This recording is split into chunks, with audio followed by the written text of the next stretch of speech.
وزي ما انتم شايفين اهو عبيناه، حطينا الميه، حطينا الفلفل الشطه، هريسه الشطه، حطينا 10 فصوص توم، حطينا 5 ورقات ورق لوري. هنحط بقى دلوقتي كيس ميه مقفول، نحطه كده اهو على الوش علشان خاطر يغطس المخلل اللي تحت، ما يبقاش عايم على الوش عشان ما يعملش ايه طبقه بيضه كده. يبقى كده غطسنا عشان نتاكد ان كله متخلل. نحط حبه زيت صغيرين اهو زي ما انتم شايفين، وكده خلص البرطمان. بصوا البرطمان المخلل ده فيه شفا، ولا هيعلي ضغط ولا هيتعب ولا حاجه. حتى حبه البكتيريا اللي فيه بكتيريا نافعه زي بكتيريا الزبادي كده، حاجه كده يعني ايه، بالهنا والشفا على اللي هيعمله على اللي هياكله. ويا رب كده تكون الحلقه عجبتكم، ولو عجبتكم ما تنسوناش بقى باللايك وبالشير وبالسبسكرايب. في مطبخ الف هنا، والسلام عليكم ورحمه الله وبركاته. بسم الله الرحمن الرحيم. السلام عليكم ورحمه الله وبركاته. ازيكم حبايبي، عاملين ايه؟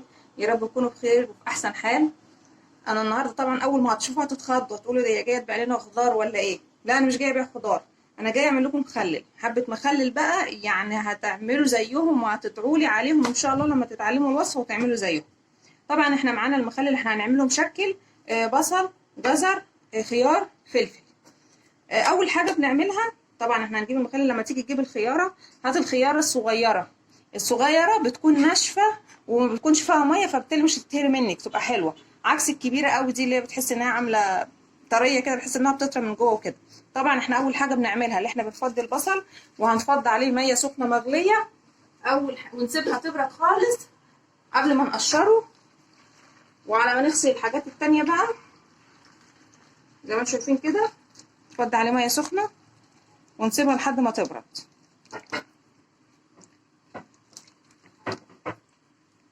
هنغطي عليه بقى ونسيبه لحد ما يبرد خالص اهو، ونسيبه لحد ما يبرد خالص. نكون بقى غسلنا الخضار بتاعنا التاني وقشرنا الجزر. طبعا الجزر مش هيتعمل بحاله، هيتقشر وهيتقطع. وغسلنا الخضار بتاعنا، ونيجي نقول لكم بعد كده هنعمل ايه تاني. ودلوقتي معاكم اهو، بعد قطعنا الجزر بالقطاعه زي ما انتم شايفين، غسلنا الخيار، غسلنا الفلفل، قشرنا البصل بعد ما برد في الميه قشرناه. دلوقتي هنبتدي نعمل ايه، نحط دلوقتي بقى الحاجه في البرطمان. هنحط مثلا حبه من ده على حبه من ده على حبه من ده كده زي ما انتم شايفين اهو، على حبه من الفلفل، على حبه جزر زي ما انتم شايفين كده. هعبي الباقي بقى وارجع لكم تاني عشان نعمل الميه بتاع المحلول بتاعه. وزي ما انتم شايفين البرطمان قدامكم اهو، بعد ما عبيناه حطينا طبعا ايه بقى، نحط حبه حبه حبه. دلوقتي بقى هنعمل المحلول بتاعه. المحلول بتاعه كل رتل ميه بتحطي له 4 معالق ملح كبير. كل رتل ميه بنحط له 4 معالق ملح. الميه ديت هي كانت انا غلياها وسبتها لحد ما بردت خالص، تمام. هنحط دول 3 رتل ميه، هحط لهم 12 معلقه ملح، تمام اهم. وكل رتل ميه بنحط له نص معلقه سكر. السكر عشان بتحافظ على القرمشه، يعني دول هنحط لهم معلقه ونص او معلقتين الا حبه كده سكر اهو.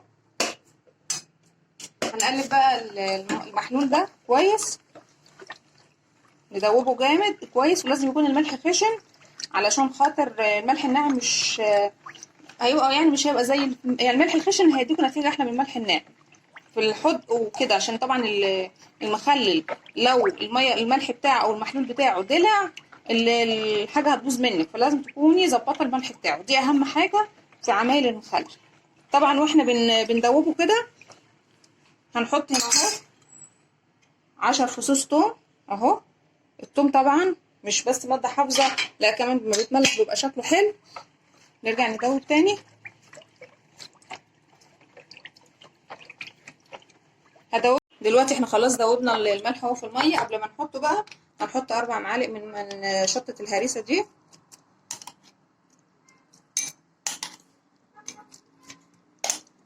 طبعا بتدي طعم حلو. هنحط كمان معلقتين حبه البركه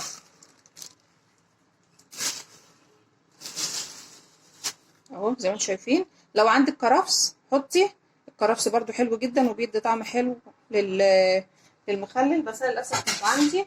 هنحط بقى ورق لوري تقريبا كده حوالي 5 ورقات. دول برضو اهو، دول برضو بيحافظوا على قرمشة المخلل عشان ما يبصش كده. خلاص تمام كده زي ما احنا اتفقنا. هنبتدي بقى نضيف المية اللي احنا دوبناها.